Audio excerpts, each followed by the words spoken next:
All of them. Welcome. Hi. Good to see you. It's good to see you. This is I haven't seen you in a while, so. I know. Well, we were. Yeah. The last time we were doing karaoke. Yes. Oh, that's right. There was the karaoke night. Yes. That's right. Yes. Dan comes and does. I have this really nice theater, and Dan likes to use it for karaoke.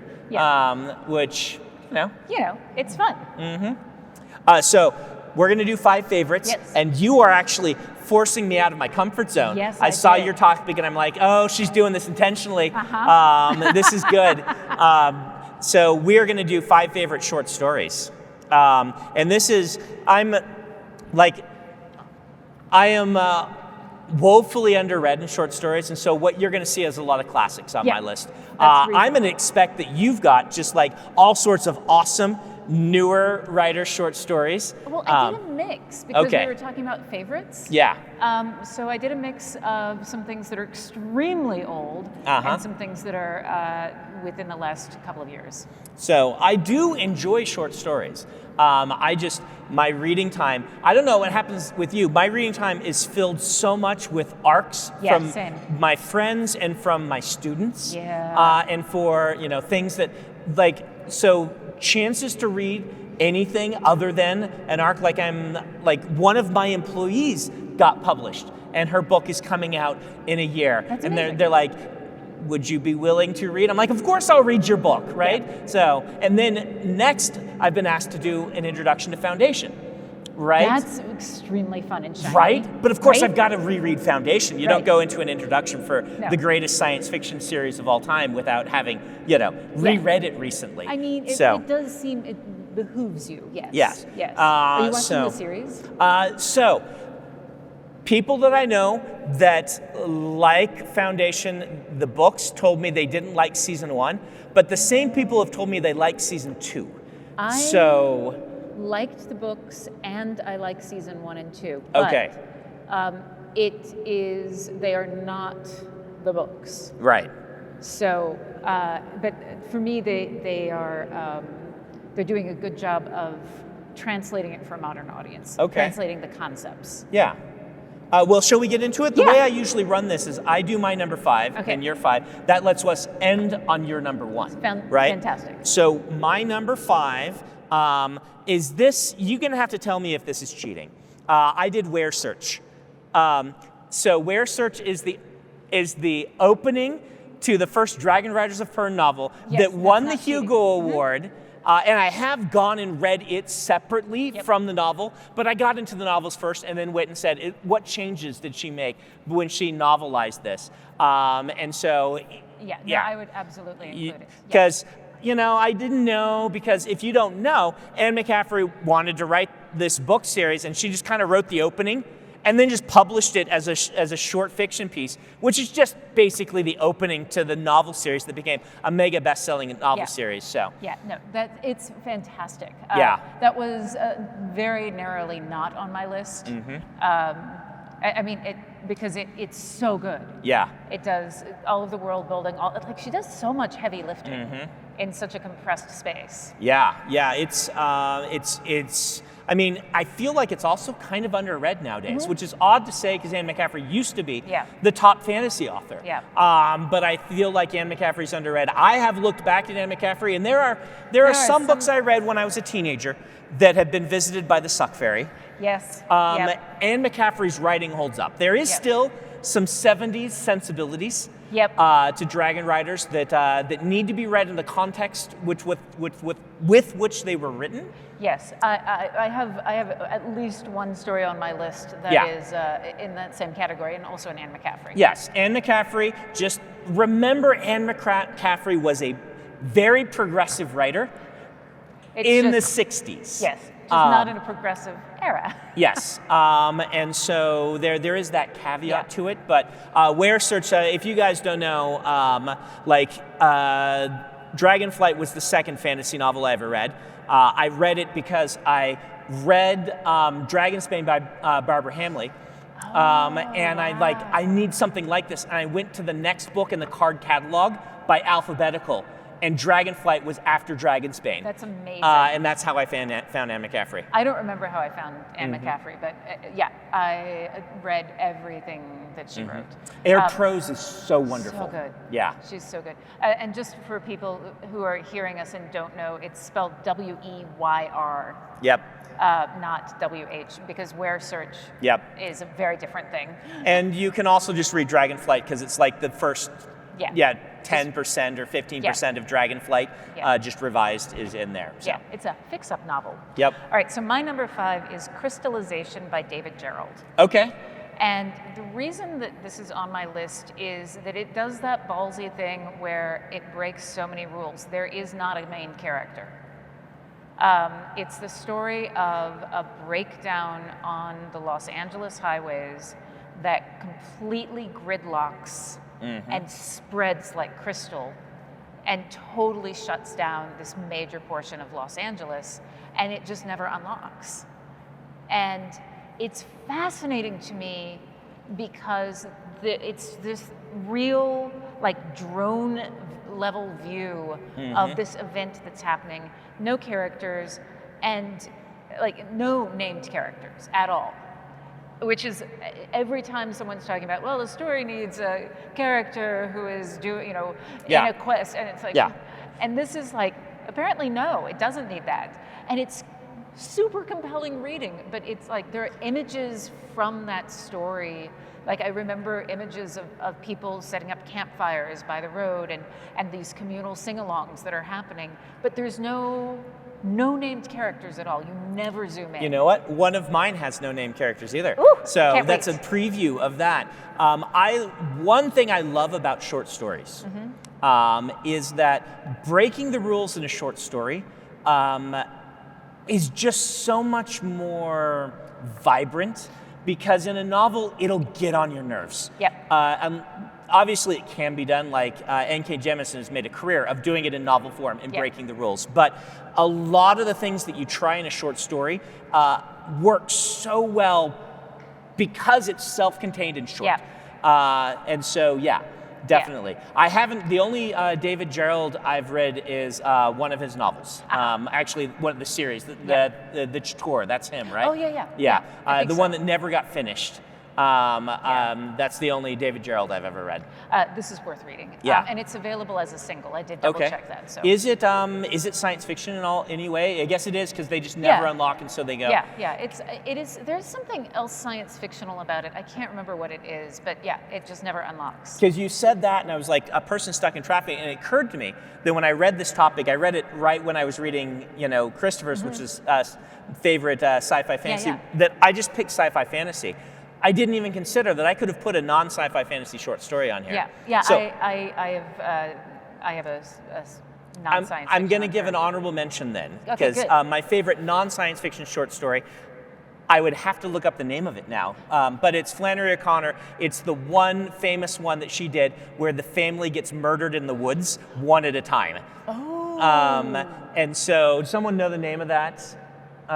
It's so gripping. So the story is, there's this family, they get stopped by criminals who realize they have to eliminate the family because they've seen their faces. It's told from the grandmother's viewpoint, who's getting a little senile, and she thinks one of these people is her grandson. Oh my goodness. And so she's describing, and then they are like, they take the family one person at a time, so they won't gang up on them, off in the woods, and then shoot them. Oh and my God. it is just, This is what I love about short fiction, is that it can be that thing that it's like, I couldn't take I could not take a novel of that. Absolutely. But that like pure emotional, I sometimes talk about fiction in general, as you've heard me talk about this, as being like a drug made of writing, just made of words. And so short stories, just like, they are a drug that does one thing, and it does it really, really extremely good and well and hard. Well, you are an expert short story writer and fan of the genre, so you're going to know all of mine. I'm not going to know any of yours, probably, but we should do my number 4, because I did my... so my number 4 is actually the one with no character. Oh, yeah, what is it? It's really famous, the ones who walk away from Omelas. Oh my goodness, yes. Yes, and so it's, again, Yep. No named character. No named characters. And it's even written as in imagine a hypothetical. Yeah. Like, there's this place. It might, be, anyway, Yeah. it's so amazing. And it's one of those things that just haunts you and stays with you. Yeah. And yeah. Yeah, it is definitely, I still sometimes think about I sometimes think about that choice because to bring the tone of the room down, it's a choice that we make every day. It is. With like the clothes that we're wearing. And I know, it's like, I'm embracing all of this wonderful technology that is made by people who are suffering because of the technology that I'm enjoying. Yeah. And I haven't walked away. Yeah. Yeah, no, I think about that one a lot.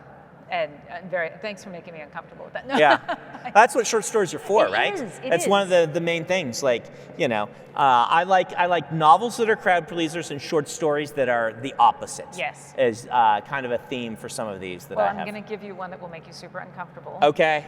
For my number 4, it made me uncomfortable. It's called Sour Milk Girls by Erin Roberts. Okay. And it is near future, and it's her voice is so good. Erin is so good at voice. Every story she writes, the character, the language feels totally different. And so these are girls in an orphanage, and a sour milk girl is like a girl who's recently arrived. They've got all their own lingo. But one of the things that the orphanage does to make things easier is that they erase their memories of the time before they came. So they have no memory of their previous families. And there are these memory booths that you can go and you can, experience things that you'd never get to experience because you get to, someone else has sold their memory off. And one of the girls is very good at hacking, and so she's kind of like, can I hack into where our memories are, because they tell us that we're going to give them back when we turn 18. And it's like she does everything that a system would do that had made those decisions. And it's just, I'm trying to talk about it without like giving things away. Right. It's so good and it's so uncomfortable because you understand every choice that they make, and they're all made for the best possible reasons, and then they aren't. So when you sit down to write a story, and something really, really twisted or uncomfortable occurs to you, do you look at doing that as a short story first? Or? Sometimes. Sometimes I just lean into it with the novels too, but I'm much more likely to explore something in short form. I will write horror short fiction, but I don't write, the idea of writing a horror novel. Yeah. I don't want to live in that headspace that long. Yeah. Only weirdos do that. I mean, yeah. Mm-hmm. No one that I hang out with, definitely. Yeah. Dan. So for me, I don't shy away from things that are weird and twisted, but if it's going to be a sustained tone, it's probably just short fiction. Do you ever just submit to magazines, or are you mostly anthologies? No, it's magazines. I actually just submitted and sold a story last week. Oh, congratulations! Thank you. I was very happy. Yeah. Thanks. Yeah, and I will also say, for those people who are in the audience and who are writers, I will still sometimes get rejections. It is less common now because they know that if they have a problem, I can rewrite it, but it still does happen. And if I submit, which I've only done once, a short story, I do it under a pseudonym. Do you? Yeah, because I know that the right marketing decision for anyone at a magazine is to buy my story no matter how bad it is. Yep. Because my name on the cover will sell. And so I wrote one flash fiction piece, and it obviously wasn't very good because it didn't sell. Right.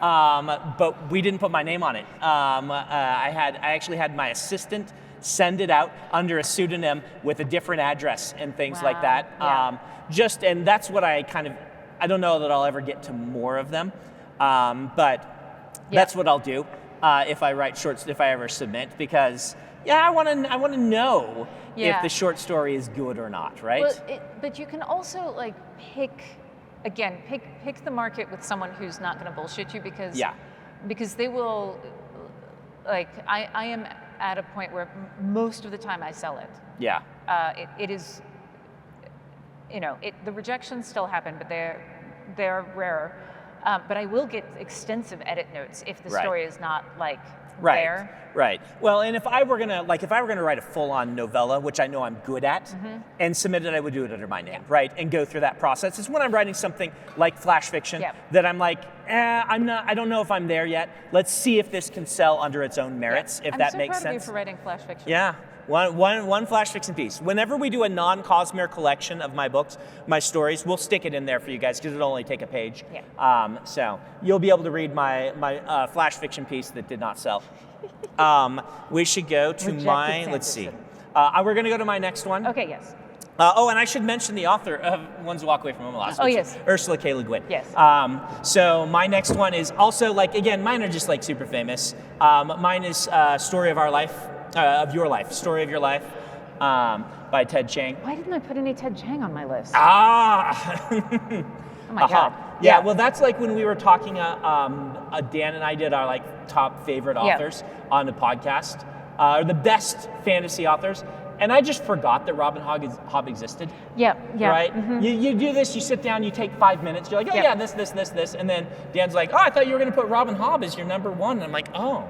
She would probably be like my number 1 or 2. What? Wait, how did I forget? But if you guys have ever seen the movie Arrival, Story of Your Life is, and the your is very important. Yes. Because of the way that the format of the short story is. It is the story that Arrival's based on, but it is a short story that you cannot adapt because the form of the short story is so unique to the writing style of a short story. And the movie is actually a brilliant adaptation in that regard because it takes some things the short story is doing and it actually does them opposite, but gets the same emotion. And that's it's like a masterclass in how to get the same emotion from a different medium.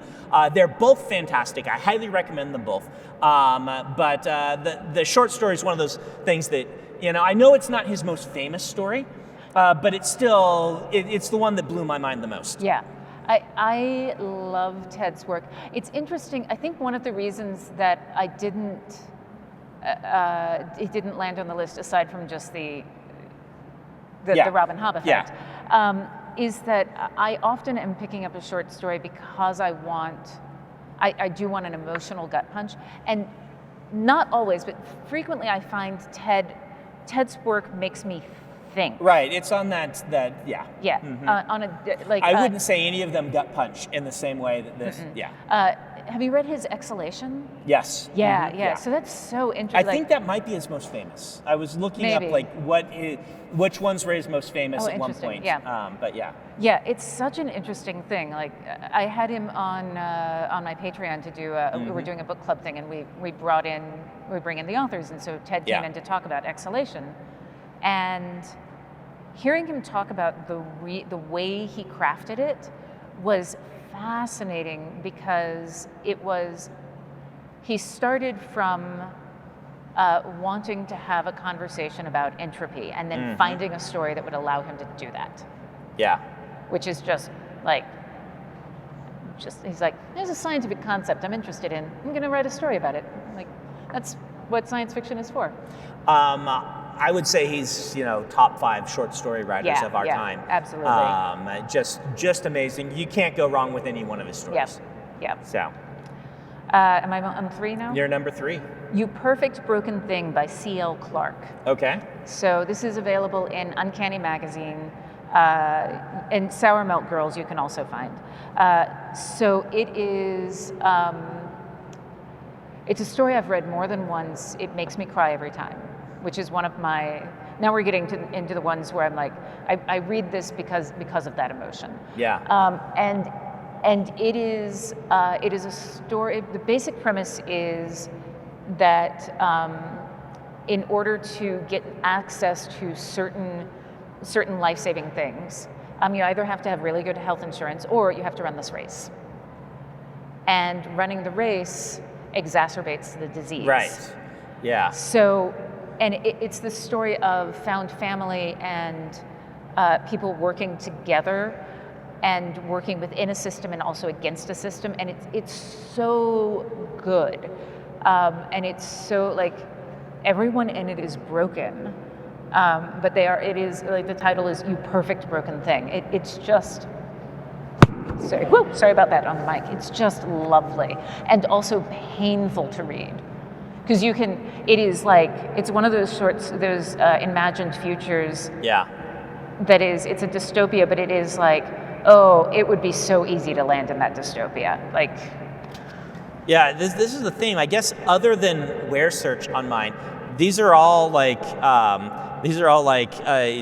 you do not want to have to deal with this No. this world at all. Yeah. Yeah. Wow. Yeah. Yeah. Well, I'll look that one up. yeah. We're going to move on just because we only got 10 minutes left. Oh, yeah, so we we're should going to do maybe. my number 2, Okay.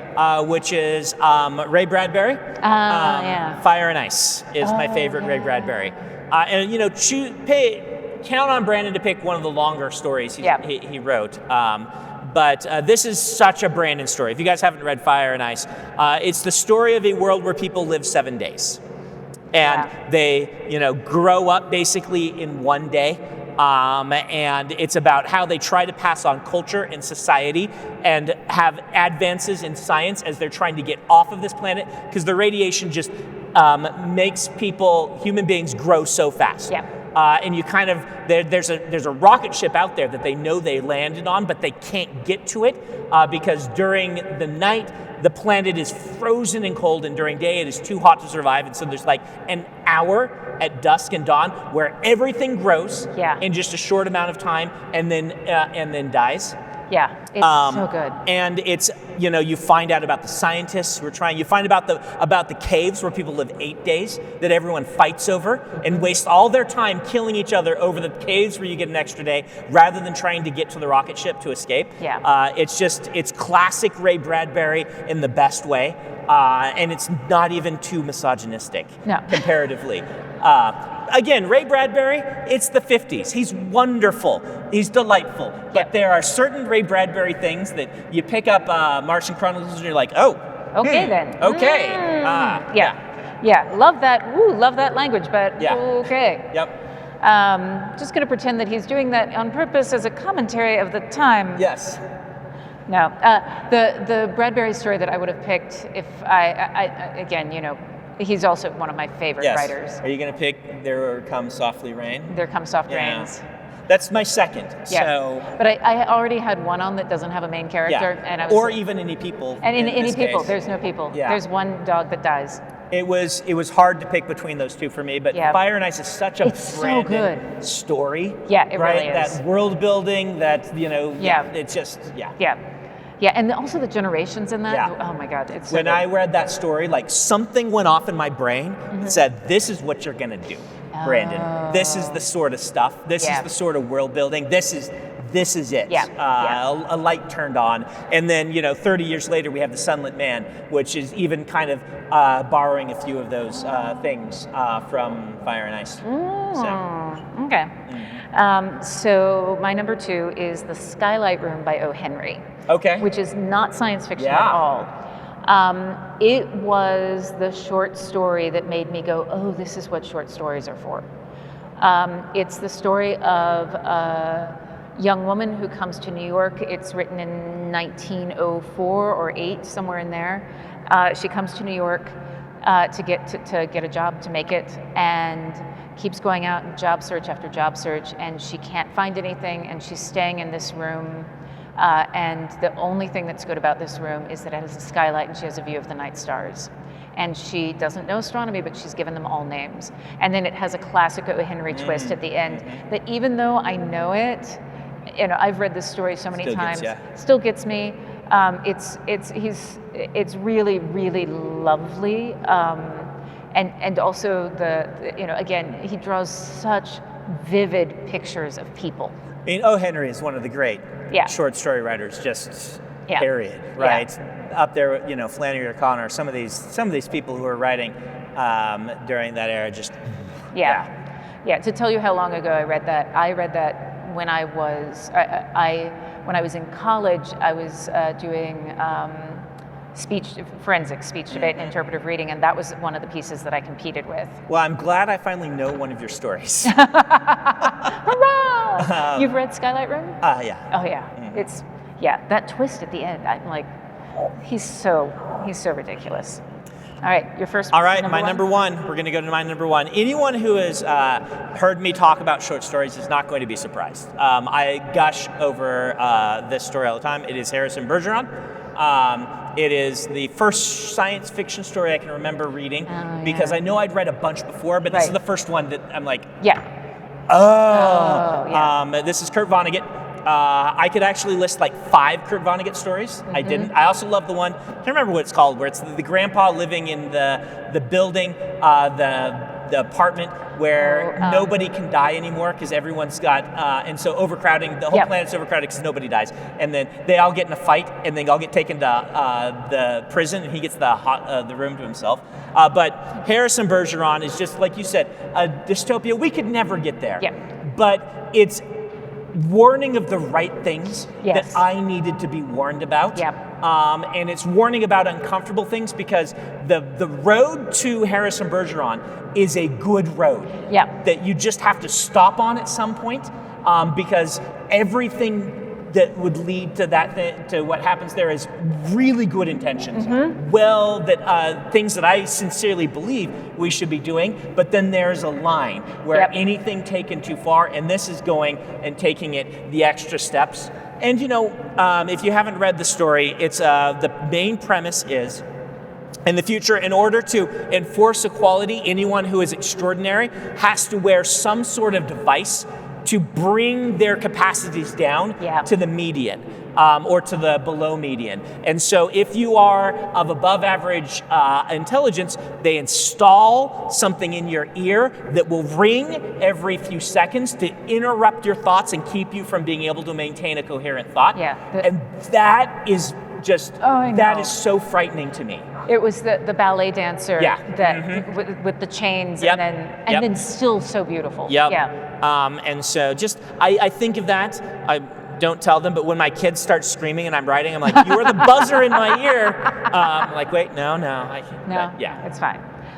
So my number one is The Ship Who Sang by Anne McCaffrey. Okay. Another I've actually read. So that's good. So if you've read the novel, so I will say that I have difficulty recommending it because the whole thing is based on this very ableist premise. Having said that, if you go into it knowing that is in there, the relationships that she builds in those stories are so beautiful. And she went on to unpack The Ship Who Sang into a novel, but the short story that is the core of it is like, I went back and I read it because I hadn't known that it was a short story, and went back and read it, and I was like, oh my heavens, because it just gutted me. I would agree. Like Weyr Search, I honestly think Dragonflight is just better. Weyr Search is the introduction to a novel. The Ship Who Sang It, the short piece, is stronger than the novel. It is just, it is stronger than the novel, and it just gutted me. So it's really beautiful. If you are interested in reading a piece that, from again, it's difficult to recommend it in a modern society because of but also if you reading context. Reading context. If you go into it going, okay, this was a choice, this is an alternate history where people made these choices, or alternate future. People made these choices, and it's, if you approach it as a dystopia, which is not the way she wrote it, then it's contextually you can roll with it. But the relationships, the choices that the characters have to make. So we start and end with Anne McCaffrey. Let's say that there's audience members here who are not big short story readers. Do you have, other than just picking up these stories, do you have like a go-to, like go grab this book and start reading? Every year Science Fiction and Fantasy Writers of America puts out the Nebula anthology, which contains the works that were nominated and the works that won.